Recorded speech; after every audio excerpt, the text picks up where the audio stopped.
There you go. That was dramatic. Do you like these sort of things? Do you like personality profiles? Who likes personality tests? I don't mean like the silly ones like what Hogwarts house would you be in, or what cheese are you, or something like that. I mean like Myers-Briggs or Enneagram. Who's a big fan of those sort of things? A few people. I love personality tests. I love just finding out a little bit more about who I am and why I do the things that I do. I'm an ENTJ when it comes to Myers-Briggs, if you understand any of what that means. And you might not, but for me, it helps me think, oh, okay, this is why I do this, and this is why I'm wired in that way. And I find them helpful to help me understand myself a little bit better, but I also find them helpful to help me understand other people and how other people, people do things differently to the way I do them. It's the other way, that's described as doing it wrong, obviously, because I do things the correct way and the right way. But I've noticed sometimes people do things in a slightly different way. And I have to well, why would you do that? It makes no sense at all. Obviously, my way is the right way. But people do this, and we do this. Now, Jamie, our youth worker, Jamie was in the band this morning. He hates personality profiles. He says he's far more complex than a personality assessment tool and those sort of things. And Jamie would say things like, you shouldn't put people in boxes and all of those sort of things. And don't tell him this, but he is correct to a certain extent, because the danger of these sort of things is that we can sort of use them as a box to describe or to define who somebody is. They're always like this, or they always behave in this way, and we can put them in a box. And we shouldn't put people in boxes as much as we might want to at some point. And there's been a few times when I've wanted to put Jamie in a box, but again, don't tell him that at all. The danger is when we start thinking about somebody, whether it's a personality profile or something else about them, and we use that to define them. We say, well, they're always like this, or this is exactly how they are. They become like straitjackets that are actually can be a bit difficult and can get in the way of many things. Let me give you an example of this. This is with permission from Jamie. So we did a thing as a book by a guy called Patrick Lencioni called The Ideal Team Player. And Patrick talks about these three characteristics that the ideal team player has. So first of all, they're humble.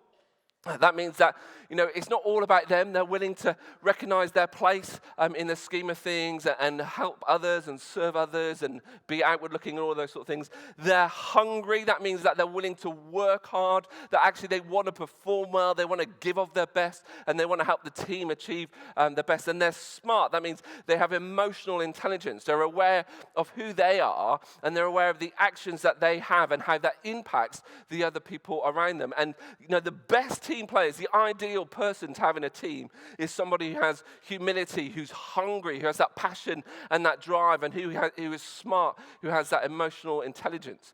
And towards the back of the book, Patrick goes through, he describes a bunch of people who maybe have, two of these things and not one of the other. And so he describes people who are humble and smart but not hungry. And that's Jamie. When we've gone through the assessment on all those sort of stuff and talked about those things, Jamie will say, well, yeah, I have humility.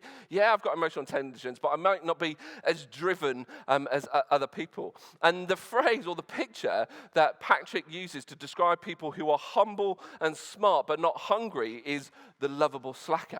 And when we saw this, we laughed about it because we're like, yeah, Jamie, you are the lovable slacker. And he laughed and we all laughed and all of those sort of things. And the problem with that, it's funny and it helps us understand a little bit of why Jamie does what he does, and some of those sort of things helps him understand that.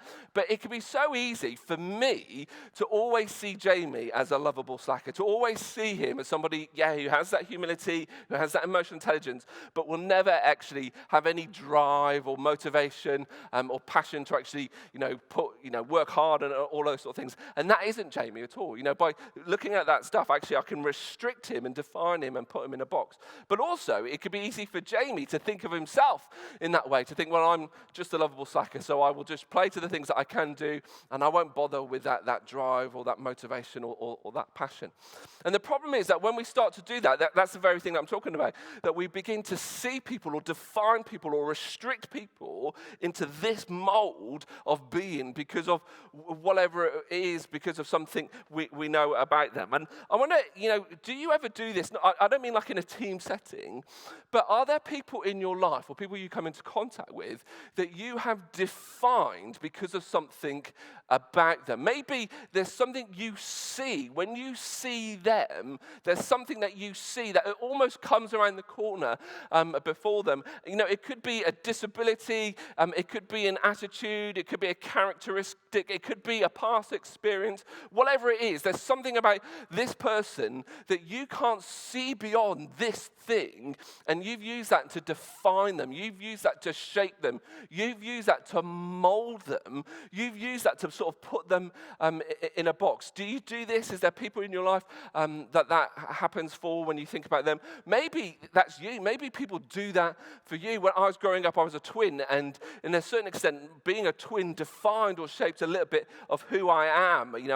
I'll be associated with my brother, and people would call us the twins, and if he did something wrong, I'd get in trouble for it, and if he did something right, he never did anything right, so I never got the credit for those sort of things. And it felt a little bit that I was restricted by being this twin, and when people would see me, it felt a little bit that I was half a person because, I'm one of the twins and all those sort of things. There's a thing, we can do this quite easily when, we just see something and we define people and we restrict people because of what's going on in their lives or those sort of things. Now, I want to spend a little bit of time this morning talking about somebody who knows exactly what that's like, who's experienced that. And through the readings we've had, we've already come into contact with her. It's a lady called Mary Magdalene. She's got her own film out. I didn't know that. So there you go. That's actual real life footage of Mary Magdalene. And, we don't know a lot about Mary other than, there's a load of Marys that appear in the Bible because Mary was a very common name back then. And, this isn't Mary, the mother of Jesus. This is this lady called Mary Magdalene, or she's from a place called Magdalena. That's why she's got that name. And she sort of was somebody who was close to Jesus and was impacted by Jesus. This is the first time we come across Mary in the Gospel. So Luke is recording this for us. And he says this, after this, Jesus traveled about from one town and village to another, proclaiming the good news of the kingdom of God. The 12 were with him, and also some women who'd been cured of evil spirits and diseases. Mary, called Magdalene, from whom 7 demons had come out. This is the first time we come into contact with Mary Magdalene. And, the first thing we hear about her is that she was a lady who Jesus had driven out 7 demons. And Luke doesn't give us much information about this. And, I've got a bunch of questions here. What's going on here? What's that all about? And it sparks loads of stuff going on in my mind. And I suppose a little bit we can miss the point of this. But we don't know what this means. We don't know what they were. We don't know much about that. But what we could assume is that, this lady, Mary, was defined by what was going on inside her, by these 7 demons. Whatever that means would have in some way sort of shaped her and restricted her. I imagine people, when they saw Mary, they would see this. There would have been something that would have displayed through the way that she lived and interacted and the way that she acted. And people would have sort of saw this part of her whenever they saw her. But the point that Luke's making is that Jesus met with Mary and he healed her from this, that Jesus set her free from all of this sort of stuff and all of this baggage that she was carrying around with her. But you can imagine, if you were there at the time and if you had met Mary, maybe before this moment, you would have seen this coming before you saw Mary coming. You would have defined her by that. You would have put her in a box by that. And actually, years after her death, excuse me, this silly cough just really gets in the way. Years after her death, we're still doing it. If you've read any Dan Brown novels, Dan likes to paint this picture that Mary Magdalene had a romantic relationship with Jesus and they got married and all this sort of stuff, which is based on nothing at all. Actually, some people in the movement of the church thought that Mary was a prostitute or a sex worker, and that's recently been proved to not being the case. But there's a whole bunch of stuff just because of these two words, 7 demons that she had in her, that people, when she was alive, used it to define her and shape her, and people long after she died use it to define her and describe her and paint the picture of who she is. But she met Jesus, and Jesus set her free from that. Jesus healed her from that. And so she traveled about with Jesus. Wherever Jesus went, Mary went, and so did a bunch of other people. And the next time we come across Mary is here. John's recording this for us, and it's during the crucifixion of Jesus. And it says this: near the cross of Jesus stood his mother's sister, Mary, the wife of Clopas, and Mary Magdalene. Now, we think all of these people are called Mary, so it's a bit confusing. But Mary Magdalene was one of the people there, standing near the cross of Jesus. As Jesus was being crucified, Mary and the other Marys were there nearby watching on. Now, the apostles, the 12 followers of Jesus, or 11 at this point because Judas had abandoned them, were in hiding. They were in a room, in a house somewhere, because they were terrified that what was going to happen to Jesus was going to happen to them as well. So they're not there. They've totally deserted Jesus. But Mary Magdalene follows nearby because, well, she has been so impacted by who Jesus is and what Jesus has done, that she wants to be here. She wants to be close to him, even at the end.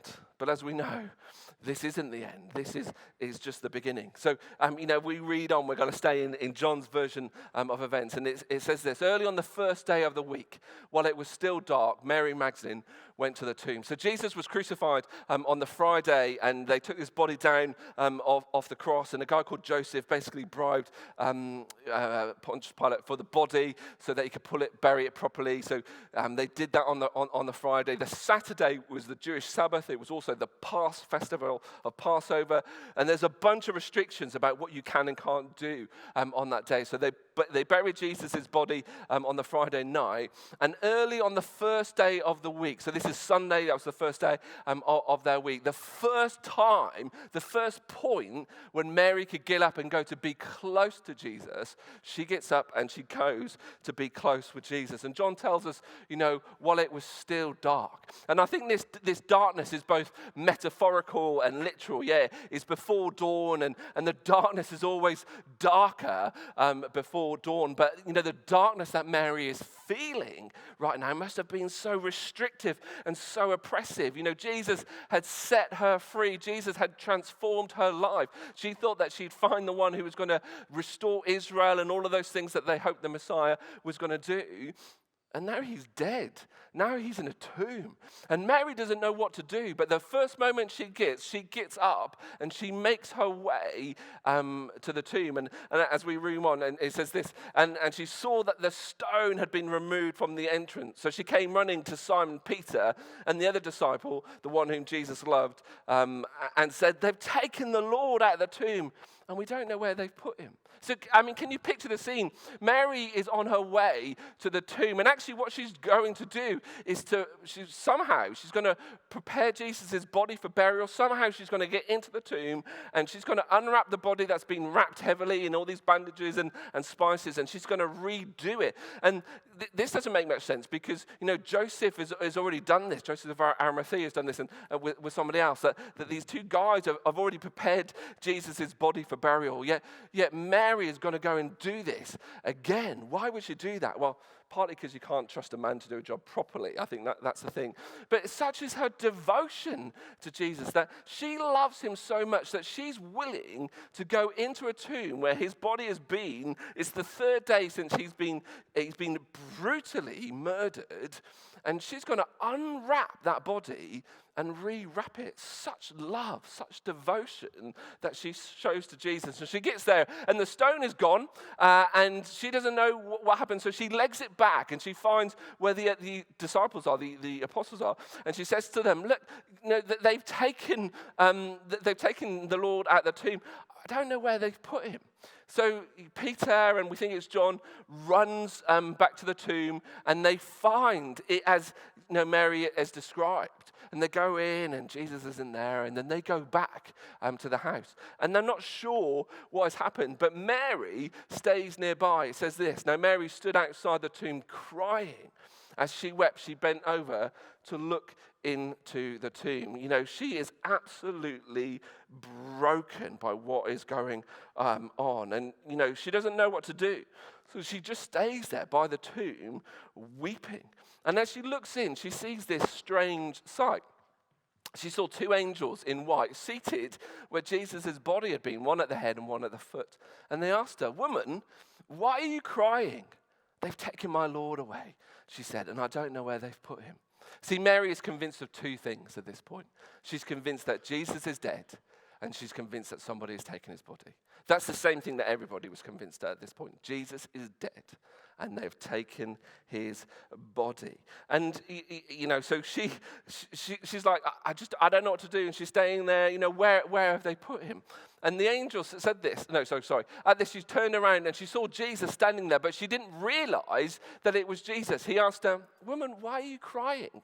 Who's it you're looking for?" I love the way he says this. I mean, of course, Jesus knows who she's looking for, but he has this sort of interaction with her. Thinking he was the gardener, she said, "Sir, if you've carried him away, tell me where you've put him and I'll get him." See, she is utterly broken, and Jesus is standing right next to her, and he said, "Why are you crying? Who are you looking for?" And she can't see him, she can't recognize him. Now, I don't know why she can't recognize him. A bit later on in this series that we're starting this morning called Alive, we're going to talk about another encounter where people met the risen Jesus and they didn't recognize him because his likeness was held or withheld from them. I'm not sure if that's going on here. I think the reason why Mary didn't realize that it was Jesus is because she is so broken and she is so convinced that Jesus is dead and somebody has taken the body, that even with Jesus standing there right by her side, she still can't see him. And the pleading, she's like, "If you've taken him away, just please tell me where you've put him so I could go and bring him back and give him the respect and the burial that he deserves." And Jesus said to her, "Mary." And she turned towards him and cried out in Aramaic, "Rabboni," which means teacher. And I just love the intimacy of this encounter. It's just Jesus and it's just Mary. It's early on. The day is just starting. When she set out, it was dark, and that darkness was oppressive. That darkness was encircling her. She could feel it in the depths of her being, the depths of her soul. Maybe it took her back to that time before Jesus had healed her, and it felt like she'd felt that there was hope and there was possibility, but that all gone, and that darkness was there, and she felt it so strongly as the tomb was empty, and she couldn't find the body, and she didn't understand what was going on, and she meets the gardener, and Jesus just says, "Mary." That's all it takes. He looks her in the eye and calls her by name. And that's enough for her, that she recognizes who he is. And she cries out in this loud voice, "Rabboni," teacher. She understands. And Jesus is filled with compassion for her in this moment. He could see what she was going through. He could see and perhaps feel the darkness that was encircling her. And he reaches out to her. He just looks her in the eye and he says, "Mary." And just that one word is enough to drive out and dispel the power of darkness. And I wonder, can you associate with Mary at all? Yeah, of course, you're not been in this situation or all these circumstances, but what Mary's feeling and what Mary's going through, can you imagine what it must have been like to have been Mary at this moment? Do you ever feel the darkness circling around you? Do you ever feel the darkness closing in on you, the oppression and the restriction of that? Does it ever get in the way of you? Does it ever cling to you? Does it ever sort of define you or shape you or describe you or make you feel or act in a certain way?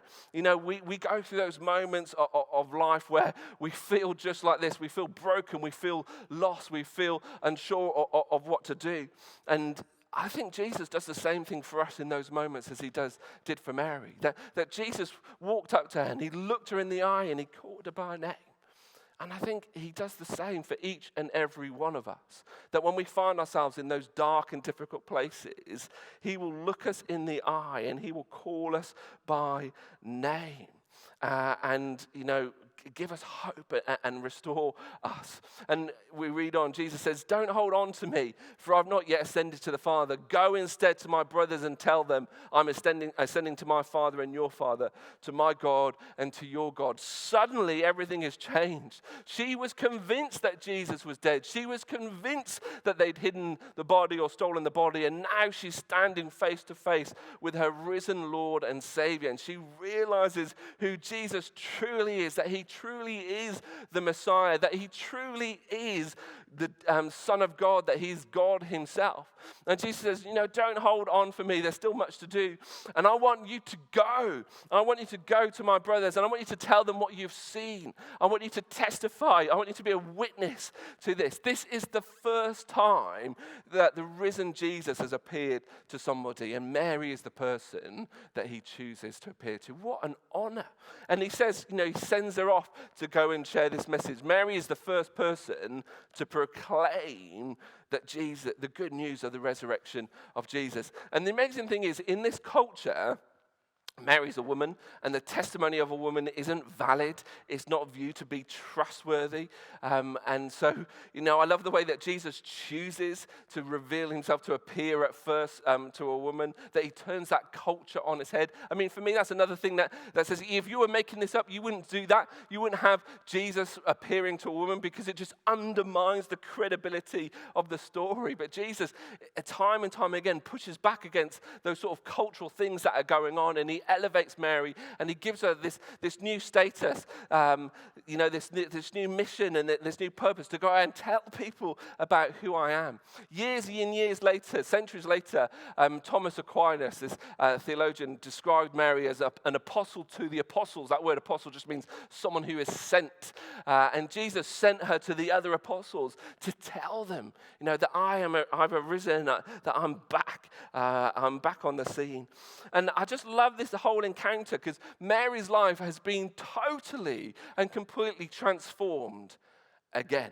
It happened when Jesus healed her the first time, and those demons were restricting her and defining her and shaping her and describing her. And again, when she thought all was lost and all was over, Jesus comes and stands before her and looks her in the eye. And as she turns and truly sees who he is, she starts to realize who she really is. And Jesus gives her new purpose, new identity, new meaning. What an amazing, wonderful story.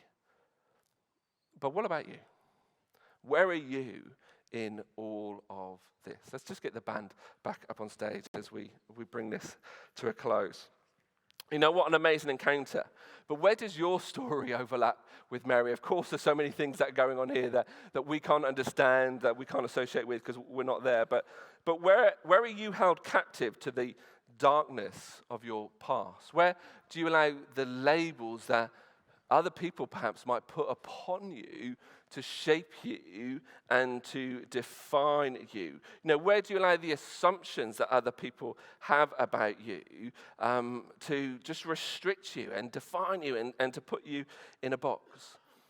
I believe that Jesus stands before you just as he did before Mary. And whatever it is that's going on in you, whatever you're feeling, whatever you're experiencing, whatever is restricting you and defining you and containing you, I believe that Jesus stands before you and he looks you in the eye and he calls you by name. And if you're able to see who he truly is, he will help you to see who you truly are. And sure, that might not change things for other people. Just like for Mary, it took generations for people to finally really understand who she really was. People still put those labels and those definitions on her. But hey, it doesn't really matter what other people think. What do you think? Are you able to see yourself the way that Jesus sees you? That's what the Easter story is all about. That through the death and the resurrection of Jesus, he's able to offer us life. But not just ordinary life, abundant life, overflowing life.